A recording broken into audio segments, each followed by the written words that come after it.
O governador Raimundo Colombo defende no Supremo Tribunal de Justiça a tese de Santa Catarina para a renegociação da dívida com a União. Mais 4 estados conseguiram liminar na Justiça a partir da iniciativa catarinense. A gente sabe que é um tema complexo, que é um julgamento demorado, não sei se ele se esgota no dia 27, mas nós estamos prontos para fazer o contraditório e reafirmar as nossas convicções. Mobilização na saúde. Já chegaram ao estado 45% das doses da vacina contra a gripe. A campanha de vacinação começa na próxima segunda-feira. À espera dos turistas na Serra Catarinense, o feriado prolongado promete movimentar a economia da região. É que a partir desta quarta-feira o movimento deve aumentar aqui na região, principalmente nas pousadas. A maioria já não tem mais vaga. E no futebol, o Avaí vence o Guarani de Livramento, mas para a torcida ainda há muito que melhorar. O torcedor havaiano, a bronca dele é dos últimos 3 anos. A bronca do torcedor havaiano é por essa campanha que não foi uma campanha legal no segundo turno. Então eu tenho que respeitar, eu tenho que entender. O Band Cidade desta terça-feira já está no ar.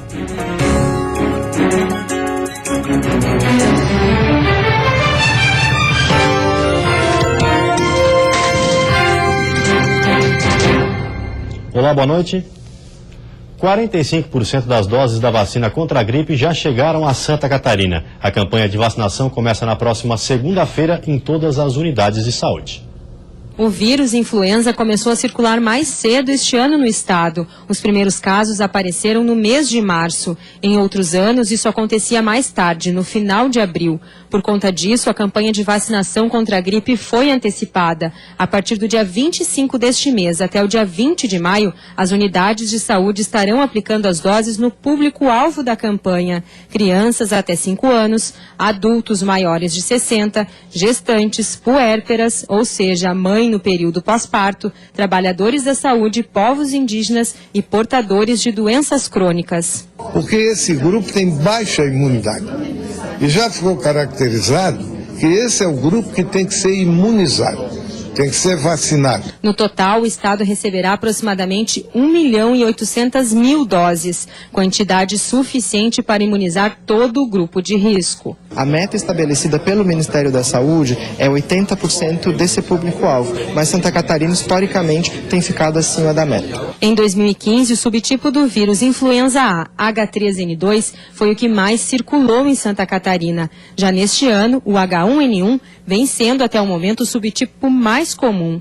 Ele foi encontrado em 76% dos casos já detectados em território catarinense. O vírus influenza, tanto A quanto B, é mutável e, por isso, todos os anos é necessário se vacinar.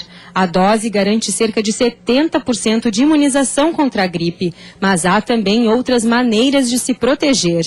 Uma boa alimentação, ingestão hídrica suficiente, sempre evitar ambientes muito fechados, muito congestionados de pessoas, prática de atividade física. Conforme o último boletim divulgado pela Diretoria de Vigilância Epidemiológica Estadual, de 1º de janeiro até 14 de abril, 111 casos de influenza foram confirmados em Santa Catarina. Destes, 108 pelo vírus influenza A e 3 pelo B. Já foram notificadas também 14 mortes por influenza A e 1 por B.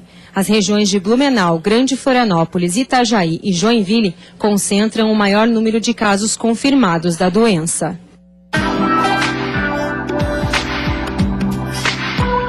Uma massa de ar quente e seco mantém o tempo firme no estado. As temperaturas continuam elevadas. Na Serra, Planalto Norte e Oeste, os termômetros podem marcar até 35 graus. Mais quente ainda deve ficar na Grande Florianópolis e na região sul, onde o sol aparece entre poucas nuvens e a máxima chega aos 36. Já no litoral norte, quarta-feira de temperaturas bem elevadas, com até 37 graus. Oportunidade de ensino. Estão abertas as matrículas para 2 cursos do Instituto Federal de Santa Catarina em Palhoça. A unidade é a única do país que dispõe de ensino de português e libras. Apesar das vagas estarem sempre preenchidas, o chefe do Departamento de Ensino, Pesquisa e Extensão avalia que a procura ainda é pequena. Ainda não está contente como nós gostaríamos de alcançar todas as pessoas que têm interesse. Apesar de que isso não tem prejudicado o preenchimento das vagas e também é esperado no tempo que nós temos de instituição que está completando 5 anos agora. Mas ela tem sido crescente, a oferta também tem sido bastante crescente. No curso técnico de tradução e interpretação de Libras, estudam na mesma turma alunos surdos e ouvintes, e há um mercado amplo para os dois. A coordenadora explica que os surdos podem focar na tradução e adaptação, por exemplo. Já os ouvintes podem ajudar a abrir o escasso campo voltado a este público especial, em escolas, hospitais e até no meio jurídico. No curso superior de produção multimídia, os estudantes aprendem comunicação, design e desenvolvimento de sistemas web. E quando se tornarem profissionais, passarão a atuar no mercado de mídia eletrônica. Rafael, que veio de Minas Gerais para o curso, conta que pretende seguir na área de publicidade e marketing digital. Seu colega Cláudio soube da oportunidade quando morava em São Paulo e não teve dúvidas. Veio para cá e não sabe se vai voltar. Ele espera a abertura de especializações no campus de Palhoça. O coordenador do curso lembra da facilidade que os surdos têm com o aspecto visual e de como isso pode ser um diferencial na carreira que vão seguir. A ideia é que o profissional formado no nosso curso, ele saia capaz de integrar equipes de produção de mídia e contribuir para uma construção de mídias mais atrativas e interativas. A educação especial para surdos é lei federal desde 2002 e foi regulamentada por decreto em 2005. Mas a realidade da formação desses alunos nem sempre segue o que diz a legislação. Muitos têm dificuldade na língua portuguesa e até mesmo na linguagem de sinais. Por isso, espaços como este, mantidos pelo governo federal, são tão importantes. Para os dois cursos estão abertas 80 vagas e as inscrições podem ser feitas através do site da instituição que aparece na tela até o dia 23 de maio. E veja depois do intervalo, Serra Catarinense, a opção de muitos turistas para o feriado prolongado. E ainda os cuidados para não cair no golpe do limpa-nome.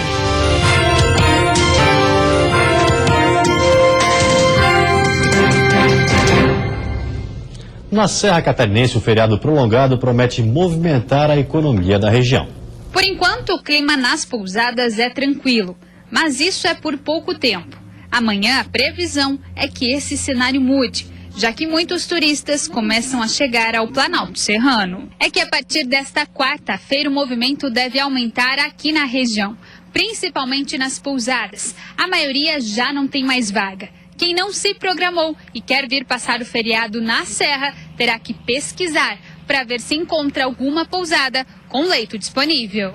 Nos feriados prolongados, a rede hoteleira aproveita para vender pacotes, que são mais baratos e atrativos. Neste aqui, por exemplo, o pacote começa a valer amanhã e vai até domingo. Por isso, é preciso correr e deixar tudo organizado para receber os visitantes. 80% das chegadas dos hóspedes chegam nesta quarta-feira, final da tarde, né? E se prolonga até domingo. Neste resort também já está tudo lotado. Aqui a maioria dos turistas vem do litoral do estado. Eles vão aproveitar o feriado não só para descansar, mas também para curtir as atividades que o hotel oferece. Torneio de caipirinha, mestre cervejeiro, caminhadas, tem a caminhada do pôr do sol que é muito bonita aqui, o pessoal gosta bastante, tem uma vista das araucárias, o sol se pondo atrás delas, é muito bonito. Ao que tudo indica, os próximos dias serão de diversão para quem se hospedar na Serra, descanso e contato direto com a natureza. Motivos que fazem muitas pessoas escolherem a região para passar os dias de folga com a família. Lugar bom para as crianças, tem bastante ar livre, animais, pássaros e região bastante bonita. E o clima está ótimo, apesar de agora estar mais quente, mas é muito bom. Com o aumento da inadimplência, não faltam golpistas tentando tirar proveito dos endividados. Quem já está com dinheiro curto precisa ficar bem atento para evitar mais prejuízos.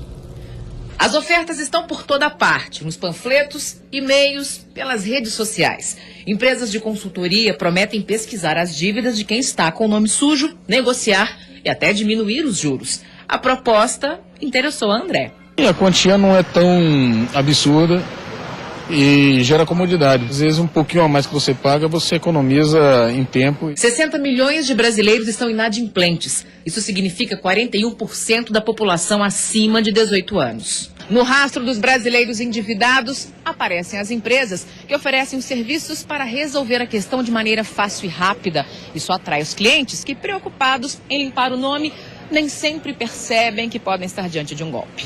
Carla recebeu a proposta por e-mail. A empresa garantiu renegociar, baixar o valor e ainda eliminar os juros. Ela aceitou na hora. Depositou R$360 em uma conta bancária e descobriu dias depois que tinha sido enganada. Eu paguei a primeira, esperei o prazo que ele me deu das 72 horas e quando eu fui olhar o nome estava do mesmo jeito. Ninguém pode pesquisar ou renegociar a dívida de outra pessoa sem uma procuração assinada. Então, desconfie de negociações feitas por e-mail ou telefone. E os pagamentos devem ser feitos diretamente ao credor, nunca a intermediários. Mas nada disso é necessário. Por lei, qualquer pessoa pode pesquisar a dívida gratuitamente nas associações de proteção ao crédito. Lá recebem o histórico dos valores e para quem devem pagar. O ideal seria que, depois de saber as dívidas que você tem, você procurar diretamente as empresas e você negociar com elas. Não tem pessoa melhor para poder negociar do que você. E depois do intervalo tem futebol com a noite dos rebaixados. O Camboriú fica no empate com o Figueirense e agora vai disputar a Série B do estadual. E o Avaí vence depois de 8 derrotas seguidas e rebaixa o Guarani de Palhoça.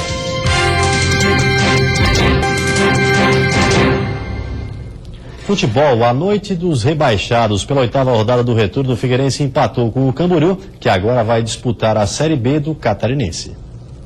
O Figueira começou em cima do Camboriú. Hermel chutou e Felipe Sanches defendeu. Na tentativa de Jefferson, faltou pontaria. A Cambura tentou por cima, mas faltava qualidade.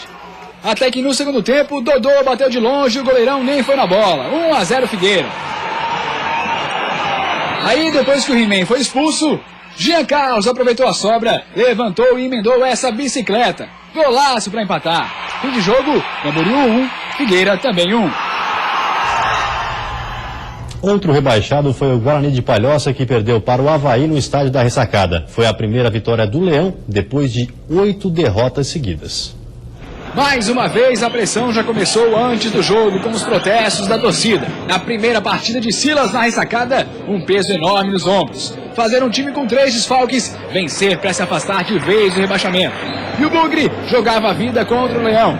A derrota significava a queda para a segunda divisão. Nos primeiros minutos, a expectativa foi correspondida do lado havaiano. O time tocava bem a bola e chegou com Yuri na cara do gol. Ele botou para dentro, mas estava em posição irregular. O Leão continuou mais ligado. Olha o cruzamento perfeito do garoto Lovati. Rômulo pegou de primeira e errou. Mesmo que a bola ainda não tivesse entrado, ninguém se desesperou. Já o Guarani estava desnorteado, não conseguia se aproximar do gol. Enquanto isso, o Leão continuava chegando. Olha a jogada do William, obrigando o Thiago Rodrigues a fazer grande defesa. E de tanto martelar, uma hora a bola entrou. Renato cruzou, William desviou de cabeça e Yuri, com raiva, acabou com o jejum de gols do Avaí. 1-0 Leão.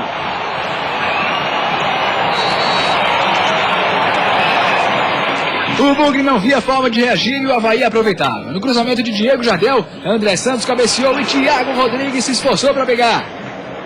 Até que o Guarani se concentrou um pouco mais e passou a incomodar. Depois da saída errada do Avaí, Alex Marinhão soltou essa bomba que parou em Renan. Mas o grande susto viria depois desse cruzamento. Capa deu essa bola açucarada para Hélio Paraíba e o atacante mandou por cima do gol. Deu para perceber que 1-0 era perigoso.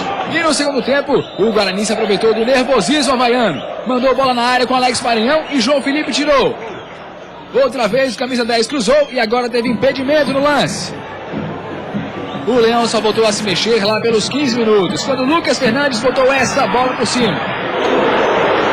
E depois, quando o William quase chegou nessa bola de Diego Jardel. Aí a qualidade do futebol caiu dos dois lados e o placar não mudou. Com 1-0 do Avaí, o Guarani caiu para a segunda divisão do Catarinense. O torcedor havaiano pode ter ficado aliviado, mas teve vaia vindo da arquibancada no fim do jogo. A missão foi cumprida, mas as vaias no final do jogo que vieram da arquibancada mandaram uma mensagem aos jogadores. Vencer num jogo de pouco futebol e apenas se livrar do rebaixamento é muito pouco para comemorar. O torcedor havaiano, a bronca dele é dos últimos 3 anos. A bronca do torcedor havaiano é por essa campanha que não foi uma campanha legal no segundo turno. Então eu tenho que respeitar, eu tenho que entender. Agora tirou peso, saiu. Agora vamos poder falar um pouquinho mais abertamente de Série B. Pesa muito, dói bastante, né? Mas a gente tem que se recompor porque é a nossa profissão, né? Temos que estar logo após de uma derrota, você se recompor imediatamente porque tem ainda mais um jogo em casa e temos que terminar esse campeonato com dignidade. Nós jogamos melhor que muitas equipes aí do campeonato em vários jogos, mas infelizmente o futebol é resultado. E na hora do resultado nós estávamos pecando. Amanhã, no complemento da 8ª rodada do retorno, o Metropolitano enfrenta o Criciúma em Jaraguá do Sul às 8 horas da noite. E veja no próximo bloco, empresários e representantes do poder público discutem o desenvolvimento econômico da Grande Florianópolis. E também em reunião no Supremo Tribunal Federal debate as regras da renegociação da dívida dos estados com a União.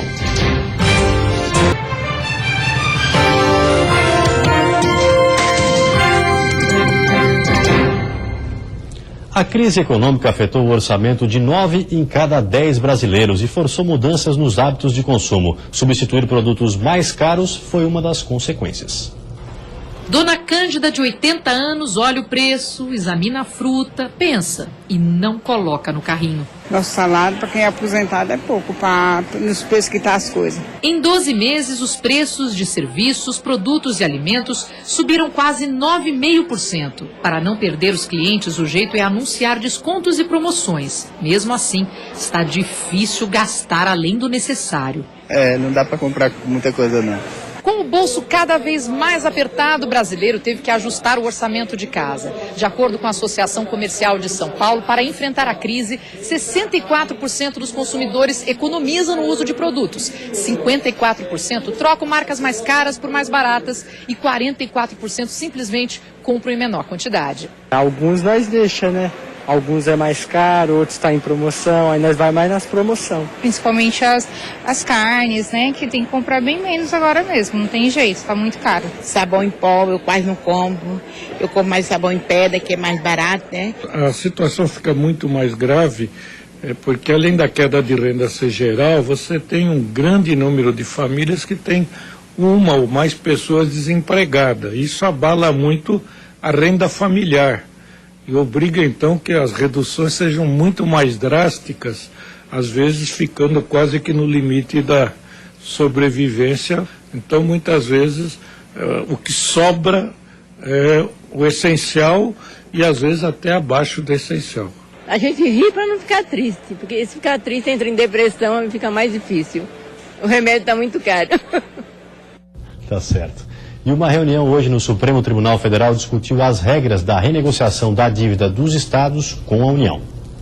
A reunião contou com o ministro da Fazenda Nelson Barbosa e do STF Edson Fachin, além de governadores. Raimundo Colombo destacou o trabalho jurídico realizado pelo governo catarinense para embasar a tese do Estado, que questiona a cobrança de juros sobre juros e que já obteve liminar favorável no STF. A votação definitiva do mérito da tese catarinense está prevista para o próximo dia 27. E aguardamos o julgamento, né? A gente sabe que é um tema complexo, que é um julgamento demorado, não sei se ele se esgota no dia 27, mas nós estamos prontos para fazer o contraditório e reafirmar as nossas convicções. No encontro, o governador expôs a situação do Estado, que em 1998 firmou o contrato de refinanciamento da dívida pública com a União no valor de 4 bilhões de reais. Até dezembro de 2015, Santa Catarina pagou 13 bilhões. E agora, com o novo decreto, o Estado ainda deveria 9,5 bilhões de reais, segundo cálculos do governo federal. Nossa ideia é continuar conversando, nós estamos abertos ao diálogo e a gente quer realmente uma solução para os estados. E essa solução está assegurada em lei. Lei, aliás, que foi iniciativa do próprio governo federal e votada e aprovada pelo Congresso. Também defenderam a tese catarinense os governadores do Rio Grande do Sul, Minas Gerais, Mato Grosso do Sul, Alagoas, São Paulo e Rio de Janeiro. E o que nós defendemos aqui foi o seguinte, de que não adianta, não existe ajuste fiscal e nem equilíbrio financeiro para a União com estados completamente falidos e endividados totalmente. Precisamos criar uma condição bem melhor para guardar recursos para investir na segurança, na educação, na saúde e na infraestrutura. O ministro da Fazenda reconheceu a importância e urgência do tema, mas voltou a se posicionar contrário à tese de Santa Catarina, alegando questões como os impactos nas contas públicas da União. E vários estados estão pegando carona na tese do governo catarinense. Além de Santa Catarina, Rio Grande do Sul, Minas Gerais, Rio de Janeiro e São Paulo também conseguiram liminar no STF para não pagar a dívida com juros compostos. Outros estados também ingressaram com liminar e ainda aguardam o parecer da Justiça. E a tarde foi de debates hoje entre o setor empresarial e o poder público. 4 prefeituras da Grande Florianópolis apresentaram os projetos que são a expectativa da região para ampliar o desenvolvimento econômico sustentável dos municípios.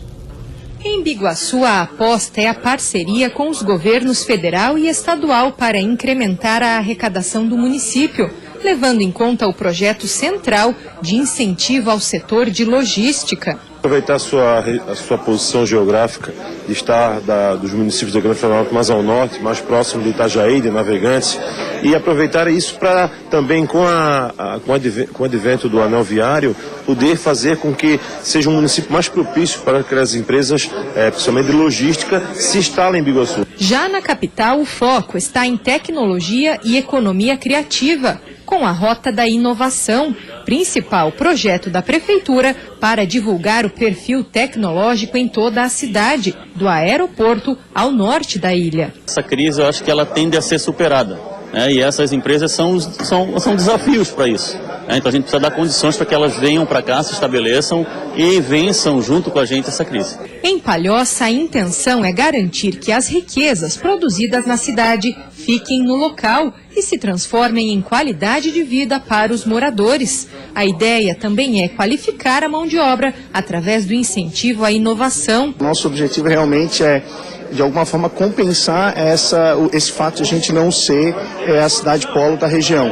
De toda forma, a gente absorve da cidade polo muita coisa que realmente nos é fundamental nesse nosso projeto de desenvolvimento econômico. E em São José, o foco está nas micro e pequenas empresas, que representam mais de 95% dos negócios na cidade e garantiram a geração de empregos, mesmo quando as grandes empresas acabaram fechando postos de trabalho recentemente. Para aquele cidadão que num determinado momento se vê desempregado ou se vê em dificuldades e que pelo próprio espírito empreendedor acaba se voltando para a micro, para a pequena empresa, constituindo uma empresa que vai gerar uma renda para si, para a sua família e desenvolvimento para o município. Além da troca de experiências, todas as iniciativas têm em comum o contato direto e a parceria com associações representativas, comerciais e industriais. As entidades empresariais comprometidas em melhorar o ambiente de negócio das suas cidades e melhorar o nível de serviço dos seus associados. Essa tem sido a métrica de sempre, esse tem sido o objetivo de todas as entidades. E antes de encerrarmos, uma olhadinha no trânsito da capital. Aí você acompanha imagens ao vivo das pontes Colombo Salles e Pedro Ivo Campos. Movimento intenso nos dois sentidos e praticamente parado para quem deixa a ilha de Santa Catarina. Agora em Florianópolis, 27 graus. E você fica agora com o Jornal da Band. Uma ótima noite a todos e até amanhã.